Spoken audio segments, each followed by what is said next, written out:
Assalamualaikum dan hai guys, saya Ismail. Selamat datang ke channel Mobile Jaya. Dan hari ini dekat tangan saya ada sebuah phone Snapdragon 8 Elite yang akan masuk ke pasaran Malaysia 9 Januari nanti, iaitu Honor Magic 7 Pro.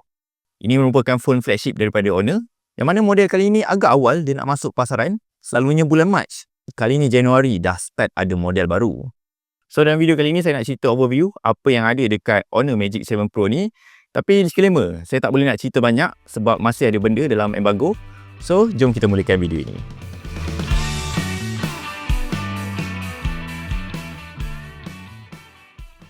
Pertama sekali, design phone ni dia dah upgrade sikit banding Honor Magic 6 Pro. Kali ni design dia ada curve edges dan saya suka warna lunar shadow grey ni. Jadi efek macam bayangan asap yang buatkan dia nampak unik dan premium. Dia punya rekaan kamera pun dah lebih circular, nampak lebih kemas dan elegan. Dan menariknya phone ni dah di-upgrade dengan IP69 yang kali ni dia dah boleh tahan daripada air tekanan tinggi. Design depan dia dah tak curve sangat macam sebelum ni.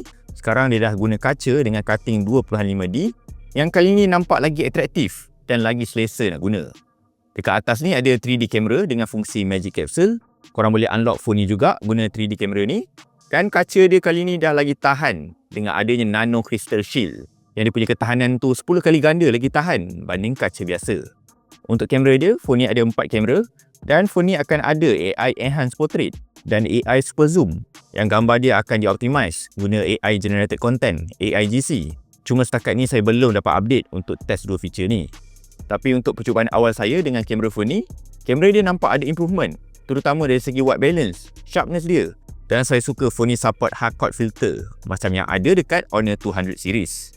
Dan fungsi yang saya boleh cerita sikit lagi ialah software dia.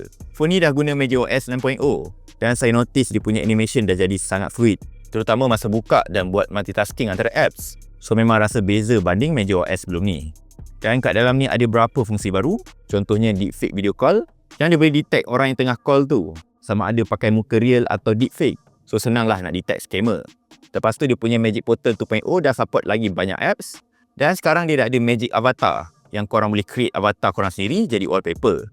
Dan satu lagi, dekat AI Notes dia sekarang dah support summary, minutes dan format. So kalau korang ada teks yang panjang, dia boleh ringkaskan teks tu jadi lagi senang faham. So itu saja yang saya boleh cerita pasal Honor Magic 7 Pro ni. Phone ni akan launch masa 9 Januari nanti. Harga anggaran mungkin dekat-dekat dengan Honor Magic 6 Pro. So stay tune untuk review penuh dia yang akan keluar dekat channel ni. Jadi sekian sahaja daripada saya, Ismail, untuk video kali ini. Sehingga kita berjumpa lagi di lain hari di lain waktu. Assalamualaikum dan bye-bye.